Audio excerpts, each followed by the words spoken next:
Gentlemen, let's talk candidly about the one question that hangs in the back of nearly every man's mind after he crosses the age of 60, but is almost never discussed openly in a doctor's office or even with friends. It's the question of rhythm, specifically your personal sexual rhythm.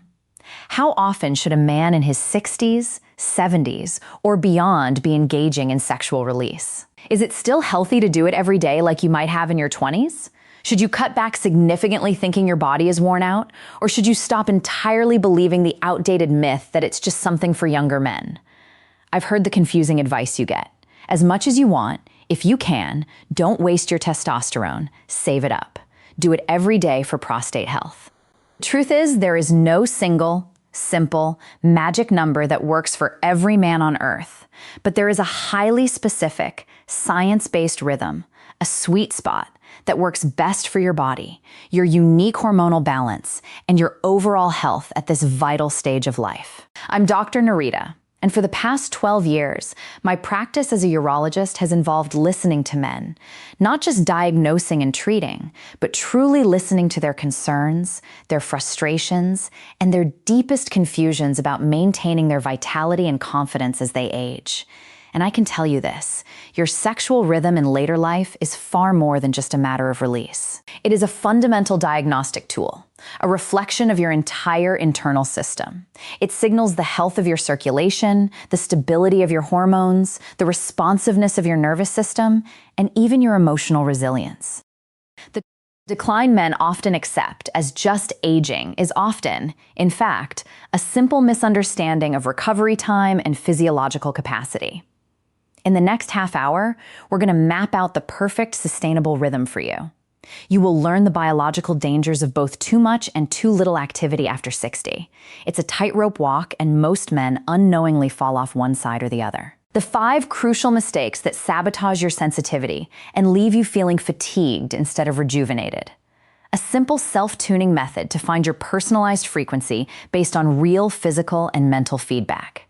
This conversation is not about shame, judgment, or outdated myths. It's about science, dignity, and longevity. It's about working with your evolving body so you can continue to enjoy your sexuality and the health benefits that come with it for decades to come.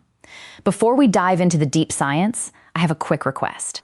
If you are serious about taking command of your health and appreciate this honest conversation, please hit the like button right now.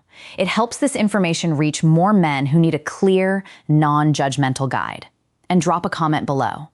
Tell me, what's the single biggest myth about aging and male performance you've heard? Let's get this community talking. To truly find your perfect rhythm, you must first let go of the young man's mindset. When you were 25, your body was a high-octane racing engine. Your recovery time was virtually instantaneous. After 60, your body is still a magnificent engine, but it's now a finely tuned vintage performance machine. It runs best on specialized fuel, requires strategic rest, and absolutely demands proper maintenance. The most damaging myth men over 60 believe is that they must stop or dramatically reduce sexual activity to save energy or protect their health. Let me bust that myth with 3 biological facts. Myth number 1, stopping saves your health. The fibrosis trap.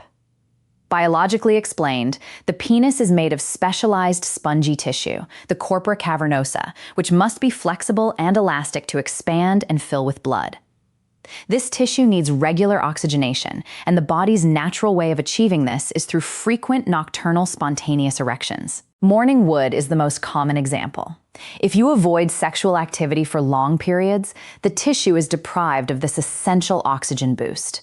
This prolonged lack of expansion can lead to the slow buildup of collagen and scar tissue, a process called fibrosis. Practically explained, think of a towel that is constantly dry and folded. Over time, it becomes stiff and brittle. When you need it to absorb water, which represents blood flow, it struggles to expand. Fibrosis reduces the tissue's elasticity, making it physically harder to achieve and maintain full firmness. Emotionally explained, infrequency leads to a vicious cycle. The less you use the function, the harder it is to perform, which creates anxiety, which further discourages activity. You begin to feel disconnected from your own body, fueling the myth that you are too old. A regular rhythm is essential maintenance to keep the tissue flexible and responsive. Myth number 2, more is always better. The dopamine and adrenal crash. Biologically explained, sexual climax is an intense event for your nervous system, flooding your brain with a powerful cocktail of neurotransmitters, primarily dopamine, the reward chemical, and oxytocin, the bonding and relaxation chemical. It also requires a massive surge of energy and muscle contraction coordinated by your nervous system. In later life, the adrenal glands and nervous system take longer to recover from this surge. When you push the frequency too high without adequate rest, your body struggles to replenish these critical resources. Practically explained, this is why you feel that heavy, sluggish, brain fog feeling the next day, or why your second session often feels duller and requires more effort. You have overdrawn your system's neural and hormonal bank account. Your sensitivity decreases and your energy drops, leading to chronic fatigue or irritability. Emotionally explained, when you overuse the system, the experience shifts from being a source of deep pleasure and relaxation to a source of depletion and guilt. Instead of feeling a positive reset, you feel drained, irritable, and less motivated, sabotaging the very emotional benefits you sought. The foundational truth: prostate maintenance. The single most cited piece of scientific guidance comes from a major Harvard study involving thousands of men over decades. The finding was clear. Men who ejaculated regularly, roughly 4 to 7 times per month, had a statistically significant lower risk of certain prostate problems compared to those who rarely or never did. Biologically explained, the prostate is a gland that produces fluid. Regular ejaculation is like a necessary flushing of the system. It helps to prevent congestion, keeps blood moving freely through the gland, which reduces inflammation risk, and ensures the ducts remain clear. When the prostate is congested or inflamed, it negatively impacts surrounding nerves and blood vessels, directly degrading sexual function. Practically explained, a rhythm of 4 to 7 times a month averages out to about once every 4 to 7 days. This frequency is the ideal minimum baseline for prostate health maintenance, serving as a powerful natural preventative measure. The conclusion? After 60, the perfect rhythm is a delicate balance. Must be frequent enough to ensure tissue health and flush the prostate, but infrequent enough to allow your hormonal and nervous systems, the recovery systems, to fully recharge and ensure each experience is satisfying, not depleting. As a urologist, my clinical work has always gone beyond treating symptoms. It has been centered on understanding the whole man, the intersection of his physical health, his emotional life, and his confidence. For the past 12 years, I've spoken with countless men, not about whether their performance matches some arbitrary Hollywood standard, but about whether their body is serving them in a way that provides comfort, pleasure, and dignity. My philosophy is that sexual health is a marker of overall systemic health.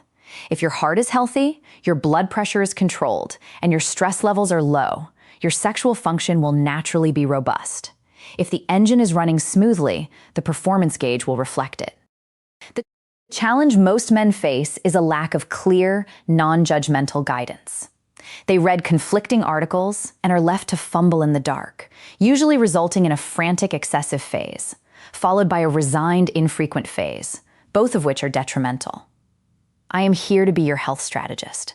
My job is to translate complex human physiology into actionable, simple protocols.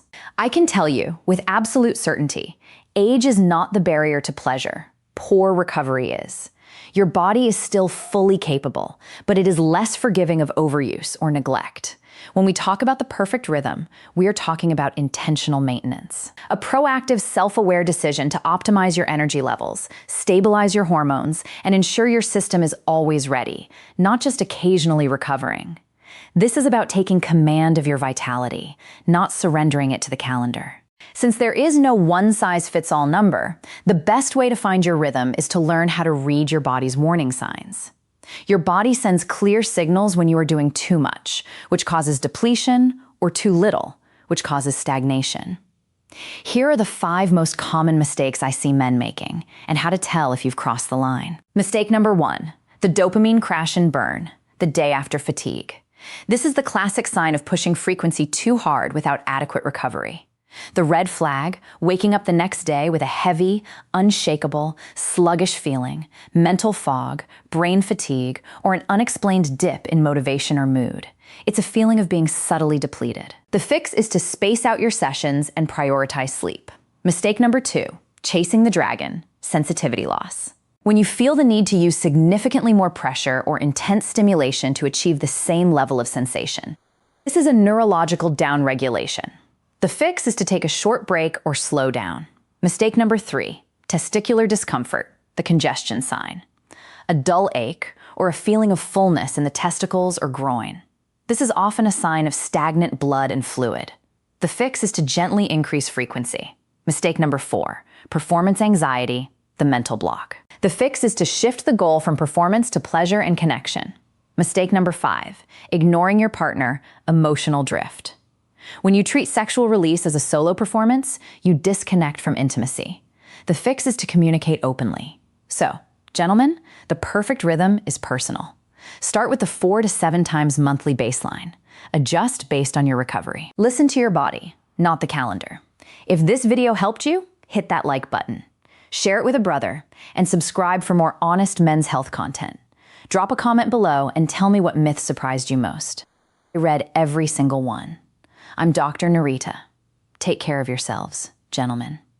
I'll see you in the next one.